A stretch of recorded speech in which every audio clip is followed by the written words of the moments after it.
আসসালামু আলাইকুম বন্ধুরা, সবাই কেমন আছেন? নতুন আরেকটি ভিডিওতে স্বাগতম। এই যে আমি এই হোস্টেলে ছিলাম। এই হোস্টেলে থেকে আপনারা কিভাবে খাবারের হালাল খাবার রেস্টুরেন্ট কাছে পেয়ে যাবেন, যেহেতু চায়না একটা নন মুসলিম কান্ট্রি, এখানে হালাল খাবার পেতে সমস্যা, তাই আপনাদের দেখিয়ে দিচ্ছি। এই যে দেখুন হোস্টেলের সামনের দৃশ্যটা কেমন। হোস্টেলের সামনে একটা দৃশ্যটা, এই যে আপনার রাস্তা দেখে পার হবেন। চায়না রাস্তা আমাদের দেশের তুলনায় উল্টো, তারা যার যার ডানে চলে। আর চায়নাতে এরকম মোটর সাইকেল প্রচুর চলে, তো আপনারা দেখে শুনে পার হবেন। তো আমি আপনাদের আশেপাশের দৃশ্যগুলো একটু দেখে দিচ্ছি। এই যে এটা হলো আমার হোস্টেল। এই হোস্টেলের সামনে দিয়ে আপনার রাস্তা পার হবেন। পার হওয়ার পরে আপনারা সোজা হাতের বাম দিকে যাবেন। হাতের বাম দিকে যাওয়ার পর এই যে এখানে একটা দেখতে পাচ্ছেন, একটা গোল চত্বর আছে আর কি, চার রাস্তার মোড়। যে আপনার আশেপাশের দৃশ্যগুলো দেখে রাখবেন, এটা আপনাদের সুবিধা হবে। তো আমি দেখিয়ে দিব আপনারা কোথায় হালাল খাবার পেয়ে যাবেন। এবং মুসলিম ভাই যারা আছে, এখানে মসজিদ আছে, নামাজ আদায় করতে পারেন। যে একটা চলে গেল বাম দিকে, একটা সোজা, আর একটা হলো ডান দিকে। তো আমরা যাব ডানের রাস্তায়, গুয়াংতালু, এটা হলো মূলত রাস্তার নাম। যে পার্কিং, তো এদিক দিয়ে আমরা সোজা সামনের দিকে হাঁটবো। কিছুক্ষণ যাওয়ার পরে আমরা সেই কাঙ্ক্ষিত রেস্টুরেন্ট, মসজিদ, আসলে এই ভিডিওতে আমি অনেক কিছুই দেখতে পাবেন আপনারা, সুতরাং ভিডিওটি না টেনে সম্পূর্ণ ভিডিওটি দেখুন। এবং সেখানে একটা সুপার শপও পেয়ে যাবেন।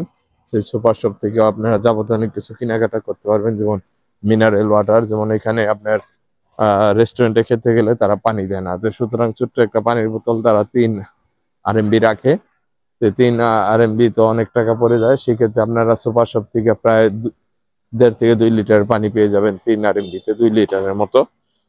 গতকালকে একটা কিনেছি, এটা হলো আপনার মোটামুটি কত একটু দেখে নিই। সুপার শপ থেকে কিনলে 1.55, 3 RMB নিছে। যেতে যেতে আপনারা এখানে একটা চোখের দোকান পেয়ে যাবেন, এই যে একটা গল্লি। আশেপাশের দৃশ্যগুলো দেখে রাখেন। বেশি দূরে না, আমার হোস্টেল দিয়ে মোটামুটি কাছেই, প্রায় 3 থেকে 4 মিনিট হাঁটা লাগে সর্বোচ্চ। এই যে এখানে একটা আপনাদের কোনো তালা চাবির সমস্যা হলে সেটা এই দোকান পেয়ে যাবেন। তাইওয়ান H&D রিয়েলিটি গ্রুপ, যে সাইনবোর্ডটা দেখে রাখেন, এই দিক দিয়ে আপনার সামনে যাবেন। এই জায়গাটা আমার প্রায় ভিয়েতনামের ওল্ড কোয়ার্টারের মতো মনে হচ্ছে, চায়নার এই গুয়াংজু শহরের এই জায়গাটা। তবে জায়গাটা খুবই ভালো। আমি অনেক কষ্ট করে এই জায়গাটা সিলেক্ট করছি। এখানে সিলেক্ট করার উদ্দেশ্য হলো মেট্রো কাছে, খাবারের রেস্টুরেন্টও আছে, এবং বিশেষ করে মসজিদ আছে। আমি যেহেতু শুক্রবার দিন চায়নাতে এসেছি, জুমার নামাজ তো পড়তে হবে, তো মসজিদেরও কথা বিবেচনা করে আর এই জায়গাটা আমি সিলেক্ট করেছি। এই যে দেখেন চায়না শহরের দৃশ্যগুলো। এই যে আমাদের দেশের অটোগুলো এখানে আছে। আমাদের দেশের অটোগুলো অবশ্য চায়না থেকে আসে। এই যে এটা একটা হয়তো বা, এটা আমার কাছে মনে হইলো এটা কোনো কুরিয়ার কোম্পানি। অনেক পার্সেলই দেখলাম এখানে আসে, লোড আনলোড করে। আমি কিন্তু আপনাদের দেখিয়েছি মোটামুটি আমাদের হোস্টেল দিয়ে বের হয়ে বামে মুন্নি ডানে সোজা রাস্তা। এই যে সোজা রাস্তা আসলে আপনারা এই যে মসজিদের সাইনবোর্ডটি দেখতে পাচ্ছেন। এই যে এটা আপনারা দূর থেকে উপরের দিক খেলা করলে দেখবেন, এই যে ওয়াইশেং মস্কো দিকে দেওয়া আছে। মসজিদের সামনে রাস্তার এই পাশের দৃশ্যগুলা। এই যে এখানে দেখেন মাল নামাচ্ছে, কত আধুনিক ব্যবস্থা, লরির থেকে মাল কিভাবে নামাচ্ছে বেল্টের মাধ্যমে। এটা হলো মসজিদের মিনার। এই যে দেখুন হচ্ছে মসজিদ, তবে মসজিদের গেট এটা না, মসজিদের গেট পাশেরটা। এই যে এখানে অনেক রেস্টুরেন্ট আছে, তবে এগুলা হালাল না, এগুলা চাইনিজ রেস্টুরেন্ট। বাজার সবজিও পেয়ে যাবেন। এই যে এটা হলো সেই কাঙ্ক্ষিত মসজিদ, মসজিদের কাছে এই মিনারটা। মসজিদে এইখান দিয়ে আপনারা প্রবেশ করতে পারবেন। মসজিদটাও অনেক দেখার মতো প্রাচীন। মসজিদের ভিতরে সালাত আদায় করতে পারবেন, এবং পানির ব্যবস্থা আছে, সবকিছু আছে। এবং মসজিদটা বরাবরই ঠিক এই দিকে আপনার, এই যে এটা হলো আপনার হালাল রেস্টুরেন্ট। এই রেস্টুরেন্টে আমি খেয়েছি। খাবারের মূল্যগুলো আপনাদের জানিয়ে দেবো ভিডিওর মাধ্যমে। গতকালকে আমি খেয়েছি আপনার বিরিয়ানির মতো, সেটা হলো আমার কাছ থেকে আপনার 30 RMB নিছে। আর বাংলাদেশি রেস্টুরেন্টেও গিয়েছিলাম, সেখানে তুলনামূলক একটু দাম বেশি। যে রেস্টুরেন্টটা খুবই সুন্দর পরিপাটি, এখানে অনেক কিছু পেয়ে যাবেন। তবে আমি কালকে একটা কাবাব খেলাম, যে কাবাবের স্বাদটা আমার কাছে তাজিকিস্তানি কাবাবের মতো মনে হয়েছে। এই যে রেস্টুরেন্টটার পাশেই মূলত এই যে একটা মিনি মার্ট পেয়ে যাবেন, এই যে সেই মিনি মার্টটা। এখান থেকে আপনারা কম মূল্যে অনেক কিছু কেনাকাটা করতে পারবেন, পানি যাবতীয়। আরেকটা তথ্য দিয়ে রাখি, যে হোটেলে আমি ছিলাম ভাড়া কম হওয়ার কারণে তারা কোনো টাওয়াল দেয় না শরীর মোছার জন্য। তো সেই ক্ষেত্রে আপনারা এখান থেকে 5 MB দিয়ে একটা টাওয়াল কিনে নিতে পারেন, রুমালের চাইতে একটু বড়। আপনার রেস্টুরেন্টের পাশেই আপনার এই মিনি মার্টটা, সুপার শপ মিনি মার্টটার পাশেই একটু সামনে গেলে আরেকটা বাজারের মতো আছে, সেটা আপনাদের দেখিয়ে দিচ্ছি। কারণ এখান থেকে আপনারা অনেক ফল ফুল লাগলে কিনতে পারবেন। ভিডিওটা যদিও একটু বড় হইতেছে, তারপর আপনাদের উপকার হবে, কাজে লাগবে।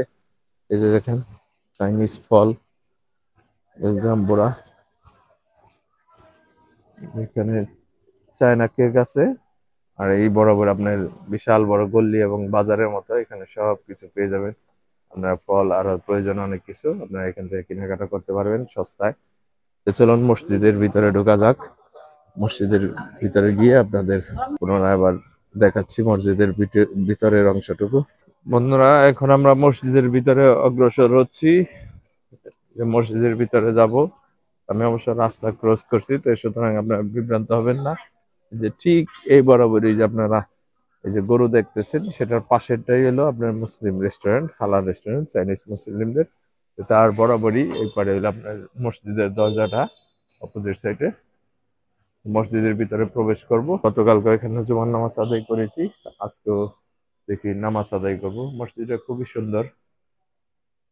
নামাজ পড়ে খাওয়া দাওয়া করে তারপরে ইনশাল্লাহ ঘোরার উদ্দেশ্যে বের হব। সুতরাং সঙ্গেই থাকবেন। অবশ্য সিকিউরিটি চেক টেক আছে, কোনো সমস্যা নেই। আমরা মসজিদের ভিতরে প্রবেশ করতেছি। তবে এখানে দেখলাম প্রচুর ফরেনার আসে দেখার জন্য। ওই যে দেখেন, এই যে এটা হলো মসজিদে প্রবেশ করি, বাম দিকে এই যে মিনারের দরজাটা পেয়ে যাবে। এখানে অনেক হিস্টোরিক্যাল জিনিস বা অনেক কিছু দেওয়া আছে, এগুলো চাইলে আপনারা দেখতে পারেন। আমার এগুলা এই মুহূর্তে দেখা সম্ভব না, যেহেতু আমি খুব হাংরি। নামাজ আদায় করে পানি নিয়ে রেস্টুরেন্টে খেতে বসবো। এই যে দেখুন কত প্রাচীনতম, খুবই সুন্দর কারুকাজ। মসজিদ অনেক, দেওয়ালগুলো অনেক পুরোনো, অনেক গাছপালা আছে ভিতরে। আর আমি এখন যে গেট দিয়ে প্রবেশ করলাম, সেটার আগেই ডান দিকে আপনার ওজোখানা। আগে আপনাদের মসজিদটা দেখিয়ে নিই।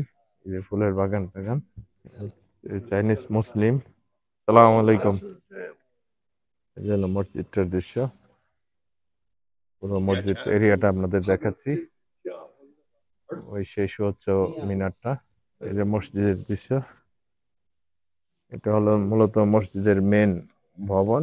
এখানে মানুষ সালাত আদায় করে, এখানে বসার জায়গা আছে, আপনারা বসতে পারবেন। এটা হলো নামাজের ওয়াক্ত এবং সময়। এটা মসজিদের ভিতরের অংশ, দুজন সালাত আদায় করতেছে। খুবই সুন্দর মসজিদটি, এবং এটা আসলে এদের চায়না কালচার অনুযায়ী মসজিদের ভবনগুলা নির্মাণ করে একটু ডিফারেন্ট আমাদের দেশের তুলনায় এবং আরব কান্ট্রির তুলনায়। মোটামুটি বেশ বড়। আর কালকে আমি সালাত আদায় করেছি, প্রচুর লোক আসে মসজিদে নামাজ আদায় করার জন্য, জায়গা হয় না। আর বাহিরে বৃষ্টি পুরোটা জুড়েই, এই যে বিভিন্ন ওই যে দূরের বারান্দা গুলো দেখতেছেন, সেখানেও আপনার পার্টির মতো আছে, সেগুলা বিছিয়ে সবাই সালাত আদায় করে। তো আজকের ভিডিওটা এই পর্যন্তই। সবাই ভালো থাকবেন, সুস্থ থাকবেন। আরো কোনো কিছু চায়না ভ্রমণ সম্পর্কে জানার থাকলে অবশ্যই কমেন্ট করে জিজ্ঞাসা করবেন, আর ভিডিওতে লাইক দিবেন, আর ভিডিওটি বন্ধুদের মাঝে শেয়ার করে দিবেন।